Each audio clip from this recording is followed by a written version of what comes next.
Bismillahirrahmanirrahim. Bismillahil malikil qudusis salam. Bismillahil azizil hakim.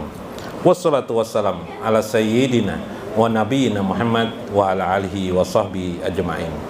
Hadirin jamaah Masjid Taklim yang berbahagia, para pecinta Allah dan Rasulnya, mudah-mudahan juga Allah dan Rasulnya mencintai kita semuanya. Amin ya rabbal alamin.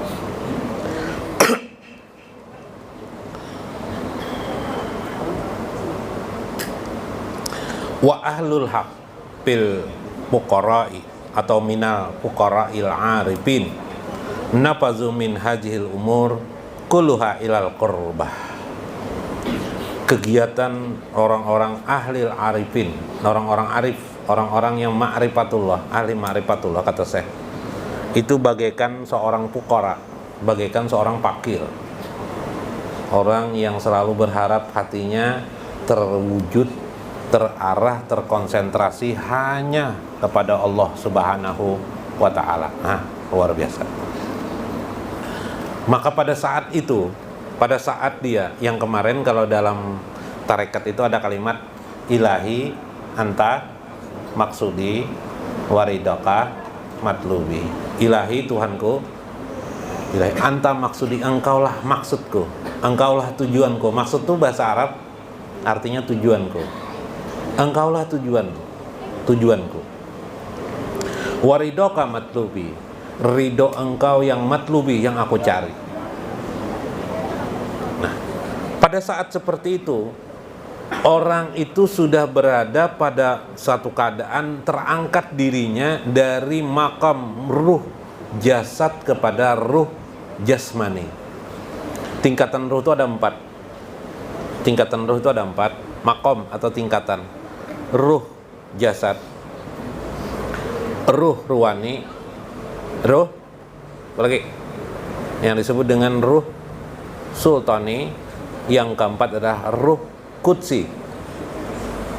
Nah, kita mungkin biasanya kebanyakan orang berada di ruh ruwani. Nah, sudah ruh ruwani itu ialah orang yang sudah tadi ucapannya, jiwanya mencari ridho Allah. Ya Allah, ridhomu jualah yang aku cari dalam hidup ini. Maka segala hal kehidupannya itu adalah mencari ridho Allah.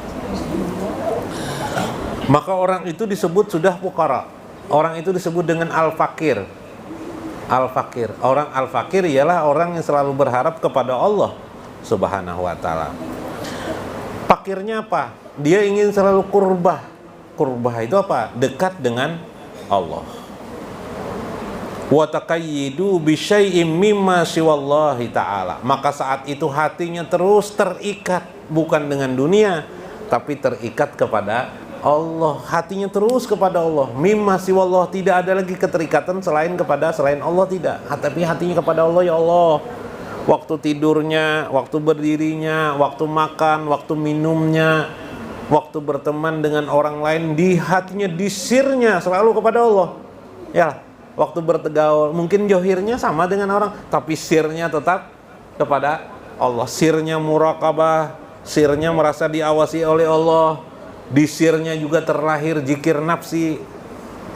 Zikir nafsi, ingat kepada tujuan, yaitu semata-mata Allah Subhanahu wa ta'ala. Kadang dia ingat tazaliyah Allah, tazali Allah, fisifatihi, tentang sifat-sifat Allah di alam semesta ini, dia kenali. Dia karena sudah belajar, dia mengenal. Kalau tidak belajar, tidak mengenal kan? Karena dia sudah belajar mengenal, tanpa sadar dia sudah zikir roh dirinya. Subhanallah. Tujuannya, fatinnya, nafsinya adalah ridho Allah. Itulah orang yang sudah dekat kepada Allah. Tinggal memperbagus apanya nih? Pengenalannya kepada Allah. Tinggal memperbagus pengenalannya kepada Allah, kata saya. Orang itu sudah berada di pada ruwani hatinya. Ruhnya itu sudah makam ruwani. Makam ruwani tidak lagi bergantung, terikat dengan semata-mata jasmani. Jasmani itu materi.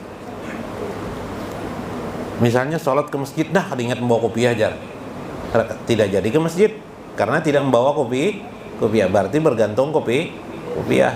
Tuan guru lupa membawa kopiah bolang. Ada jadi berceramah sih Din, nah Pak, bolang aku ketinggalan di sini. Nah misalnya, kan terikat dengan keadaan. Tinggalkan seperti itu. Maka ada bukti ruh ruhani itu sudah ada. Ada bukti. Buktinya apa kata saya? Akalnya berubah. Akalnya sudah terjadi perubahan. Dari akal ma'asi menjadi akal ma'adi.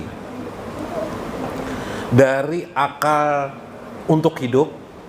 Kan ada orang nih hidup untuk makan. Nyala. Bukan makan untuk hidup ini bilang anak makan becari terus hidup nih. Nang dipikirakannya becari, paham lah pian? Kada becari apa? Kalau bahasa Banda becari itu bahasa Indonesianya Pak. Cari nafkah aja terus. Sudah dapat, sudah rasa terjamin hidup, dipikirkannya lagi. Gimana kena keturunanku? Sampai 7 turunan dipikirkannya. Anak-anakku, cucuku nanti kayak apa, buyutku kayak apa, nanti kawajakannya hidup atau tidak kah? Kalau begitu kusiapakan duluan lah. Dicarinya harta itu, dikejarnya harta itu. Itu namanya akal ma'asi. Bukan kalau bahasa Banjar ma'asi itu bagus, ma'asian ya.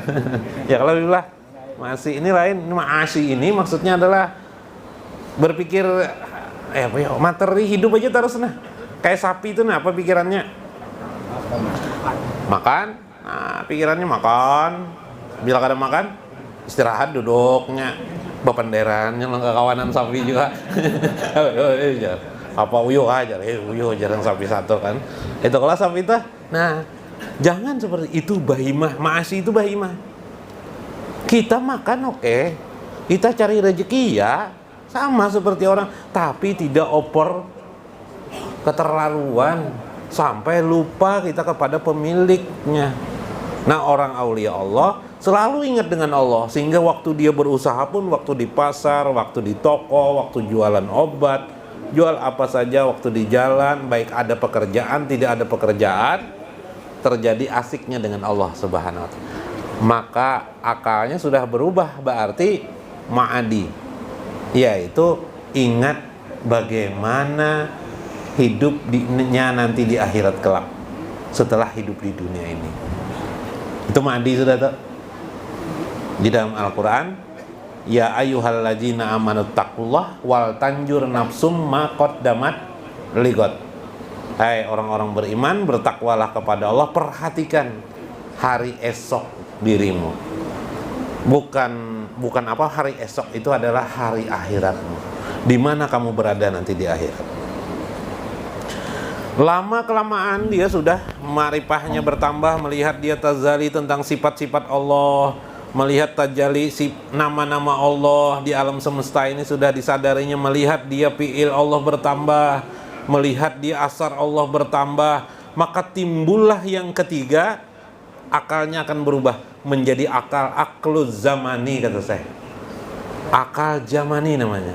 Apa akal zamani? Dia tidak lagi melihat akhirat. Kalau dulu sebelumnya melihat akhirat. Sekarang dia tidak lagi memikirkan akhiratnya. Yang dia pikirkan semata-mata satu saja, yaitu Allah. Nah, dia tidak lagi memikirkan masuk neraka, tidak, akan terserah Allah aja. Andaikan Allah memasukkan aku ke dalam api neraka pun aku ridho. Wah, kayak apa? Ayo, siapa sini yang ridho kepada dimasukkan dalam api neraka? Kalau guru lah. Nah, ini guru agama mungkin belum tentu kau menjawab. Ridho kada dimasukkan Tuhan ke dalam api neraka. Makan meradiah kalau sudah nih. Kada lagi makan mutmainah. Kalau makan mutmainah, janganlah aja. Kalau kau masuk surga lah aja. Itu kan. Tapi kalau sudah makan meradiah, ridho kepada Allah, terserah Allah apa aja. Dimasukkan di dalam api neraka kah? Ridho. Tidak ada masalah. Subhanallah. Hah? Susah enggak?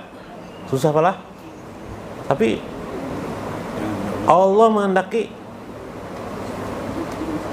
Makanya Rabiatul Adawiyah Abu Nawas apa? Ilahi lastu lil firdausi ahla wala aqwa ala naril jahimi fahabli taubata waqfir junubi.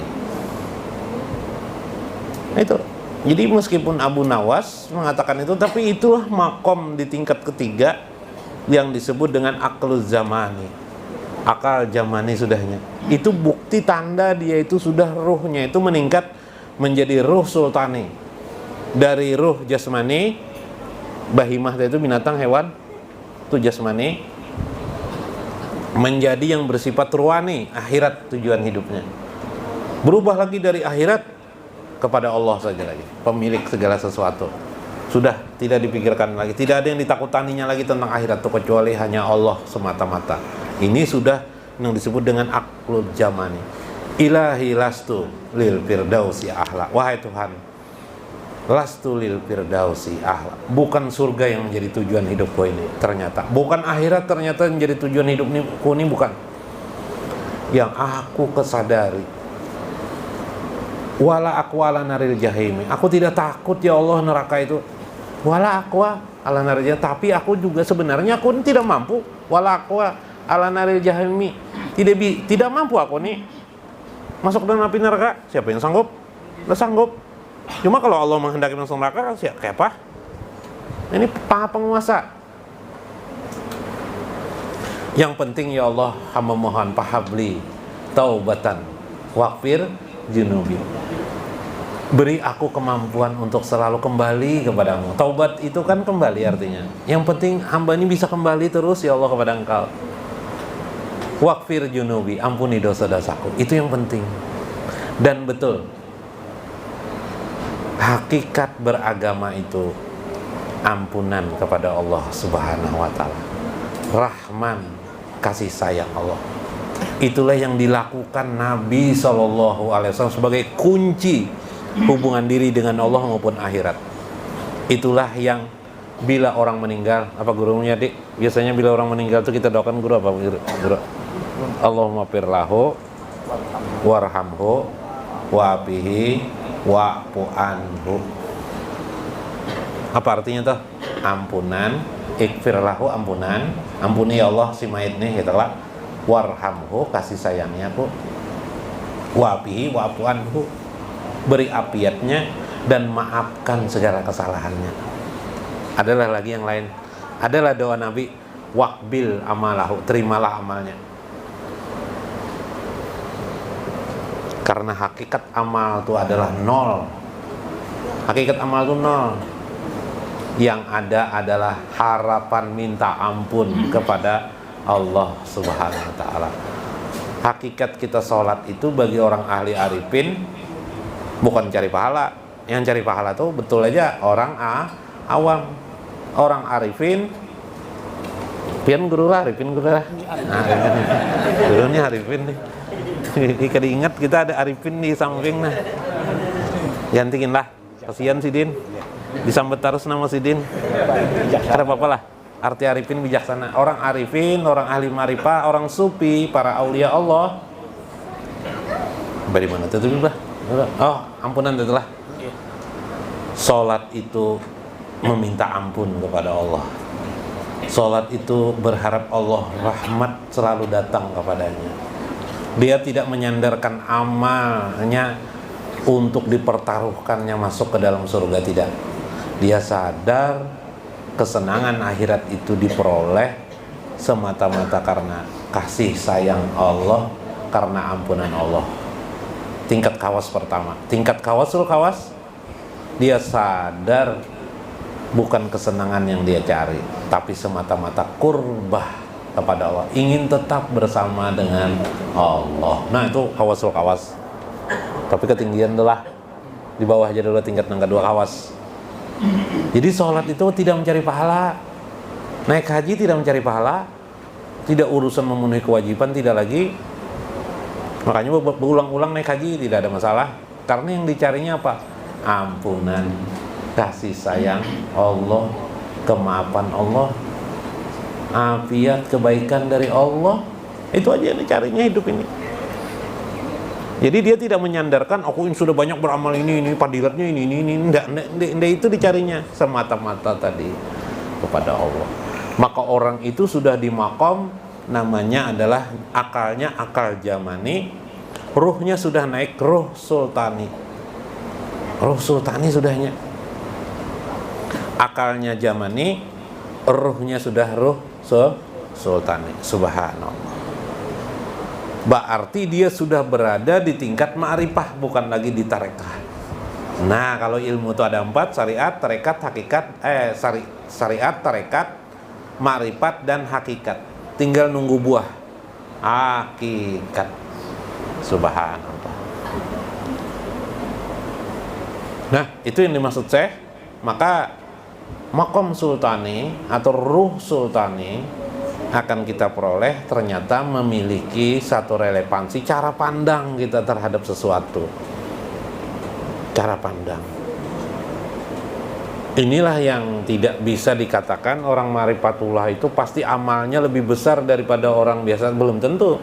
Kadang sama-sama aja dengan orang biasa, sholatnya sama 5 waktu, tahajudnya 2 rakaat sama aja dengan orang kadang-kadang ya 4 rakaat lah, 6 rakaat lah mungkin. Ya lah tambahannya ya lah. Tapi jiwanya berbeda dengan orang awam. Jiwanya itulah nanti ruh, bermakna ruh. Jadi ruh ini ternyata ada 4 baju. Bahasa lainnya ruh ini guru ada 4 buting baju. Tapi baju itu yang menghalanginya. Nang melapis nih ada ruh, ada kotak di luarnya, kotaknya 4 lapisan. Kotak pertama namanya jasmani. Kotak jasmani. Dibuka kotak jasmani, dirobek, dihancur, dikoyak. Tinggal sisanya adalah kotak apa yang terlihat?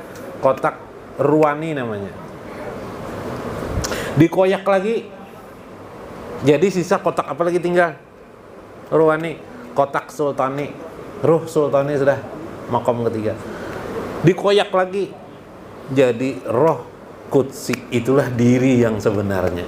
Itulah maqam para nabi sallallahu alaihi wasallam yang di kedudukan nabi yang paling sempurna. Para aulia Allah di belakangnya, di bawahnya, setingkat daripada itu. Subhanallah. Itu yang akan terjadi nanti pada diri pian. Bila pian belajar terus ma'rifatullah. Namun kada belajar lagi ma'rifatullah ya rugi ya. Nang bahaya tuh kalau kita mundur pulang. Berbulik ke asal. Nah, nauzubillah. Mudah-mudahan ada manfaatnya pemahaman itu. Saya membacakan firman Allah di akhir ini. Papiru ilallah Az-Zariyat, surah Az-Zariyat ayat 50. Maka mereka selalu kembali berlari menuju Allah, mencari Allah. Itulah orang-orang yang tertinggi makomnya di sisi Allah. Orang itulah yang derajatnya tinggi. Kama qala Rasulullah sallallahu alaihi wasallam, sebagaimana Rasulullah bersabda, wa huma haramani ala ahlillah. 2 orang atau 2 kelompok orang yang diharamkan Allah pada dirinya. Tetapi diharamkan ini adalah berarti orang yang sangat dicintai oleh Allah. Wa qala ta'ala fil hadisil qudsi, mahabbatul fuqara. Kecintaanku adalah kecintaan para fuqara. Yang dimaksud fuqara di sini, kata Syekh Abdul Qadir Jalani, adalah orang yang cinta kepada Allah. Orang yang bergelar dirinya al-fakir, yang selalu mengharap kepada Allah Subhanahu wa taala. Mungkin makomnya masih ruwani, mungkin makomnya sudah masuk kepada makom yang disebut dengan sultani. Nah, makom ruhnya kita ya pian-pian berbeda-beda. Ada yang masih dari jasmani ke ruwani, mungkin ada yang dari ruwani sudah di ruwani, mungkin ada yang sudah di sultani. Wallahu a'lam shawab. Tapi cara berpikirnya akan berbeda nanti sedikit. Perbedaannya adalah cara berpikirnya. Perbedaannya adalah cara ma'rifatullahnya kepada Allah. Itu aja yang membedakan. Al-fakru fakri, kata Nabi. Kepakiran itu adalah kesombonganku, kata Nabi. Nah, kepakiran itu kesombongan. Fakri itu sombong. Kesombonganku. Maksudnya adalah ma'rifatullah yang besar. Itulah yang membedakan aku dengan kalian. Aku ini, kata Nabi, yang membedakan aku dengan kalian itu bang. Iyalah, sembahyang Nabi dituruti sahabat enggak? Salat Nabi dituruti sahabat. 5 waktu salat dituruti sahabat. Iyalah, dituruti sahabat. Salat tahajud dituruti sahabat. Ya, apalagi berjalan kemana Nabi diiringi sahabat, ya lah. Perang diikuti sahabat, ya lah. Semua amal Nabi dikerjakan sahabat enggak? Dikerjakan sahabat. Tapi kenapa mereka berbeda jauh dengan Nabi? Apa jawabannya?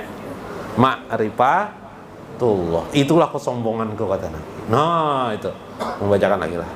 Wal murad minal fuqara al fana fillah. Orang yang fakir itu adalah fana fillah. Nah, sudah belajar kita fana fillah. La yabqa fi nafsihi li nafsi sayun. Tidak ada sedikit pun dirinya kecuali hanya ada diri Allah. Itulah gambarannya fana. Oh, kayak itu kan. Wala yasha'u fi qalbihi ghairallah. Tidak ada lagi ada di dalam hatinya kecuali Allah subhanallah. Wa hubbahu illallah. Cintanya tidak ada kecuali cinta kepada Allah. Kama qala Allah taala fil hadisil qudsi la yas'ani ardi wala samai. Tidak ada yang mampu mengisi. Tidak ada yang mampu mengisi ini kata Allah. Wala fil ardi. Bumi pun tidak bisa diisi dengan ini. Bumi tidak sanggup mengisi ini. Wala samai, bahkan langit pun tidak bisa diisi dengan ini. Walakinna yas'uni, tetapi yang bisa mengisiku, aku tidak bisa bertempat di bumi maupun di langit kata Allah dalam hadis qudsi. Tetapi walakinna yas'uni, tapi yang bisa mengisiku adalah qalbu abdil mu'min, adalah hati orang mukmin. Karena itu dikatakan orang mukmin itu ma'rifatullah, yaitu orang mukmin yang ma'rifatullah. Ayil mukmin alladzi saffa qalbihi, yaitu orang mukmin yang saffa fi qalbihi, suci hatinya. Minasyifatil basariyah, dari sifat-sifat basariyah. Basariyah itu adalah ruh jasmani. Wa qala minal aghyari, dari keterikatan dengan dunia. Pawasaul haqqo aja wajalla fi qalbihi bil aksi. Itulah yang terjadi di hatinya. Orang kebanyakan di hatinya dunia yang terisi, maka aulia Allah itu di hatinya isinya adalah Allah, di sirnya Allah, di hatinya Allah subhanallah. Sedikit lagi nah, lo nabisakan. Soalnya minggu depan lain lagi. Berkata qala Abu Yazid Al-Bustami qaddasallahu sirrahu. Berkata Syekh Abu Yazid Al-Bustami, anal arsya wa mahawahu ulqiya fi zawiyati min jawayan ya. Qalbul arif ma'ah syabihi. Sesungguhnya aras, tawelon aras kelak. Lain Habib nih, lain pulang nih. Ini aras juga, cuma aras majlis taklim nih. Ini aras di aras sana. Sesungguhnya aras itu wa mahawahu ulqiya fi zawiyatin.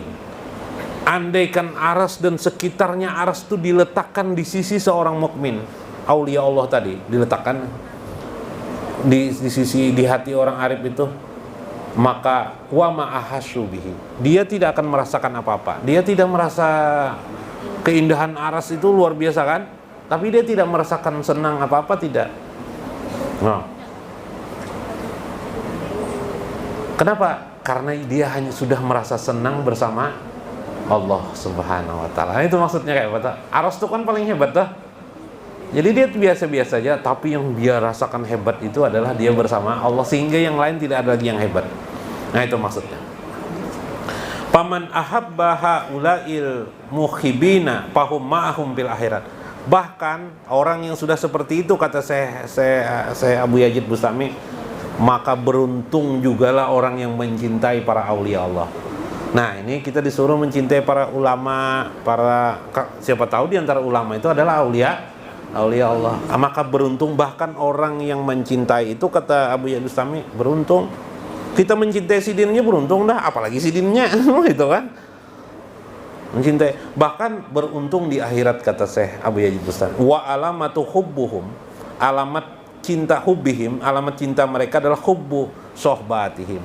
Tanda juga cinta kita kepada ulama itulah coba, maka mereka berguru kepada ulama itu. Jadi aku cinta jualan ulama tapi berguru ada, belajar tidak, berarti kita tidak cinta, ya Pak. Nah, itu kesalahan kita. Nah, maka merugi. Wal istiyaku ilallahi wa liqaihi, dan pastilah orang yang mencinta kepada mereka itu akan menjadi cinta juga dirinya kepada Allah. Makanya kemarin belajar agamalah yang menambah cinta kita kepada Allah. Belajar agamalah yang meningkatkan iman kita kepada Allah Subhanahu wa taala. Jika tidak meningkatkan iman, tidak menambah cinta kepada Allah, sia-sialah kita. Wallahu a'lam bishawab, wallahul muwaffiq ila aqwamit thoriq. Assalamualaikum warahmatullahi wabarakatuh.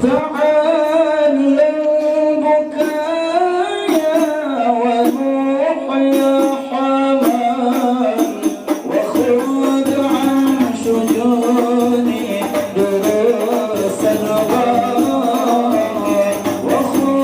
عن شجون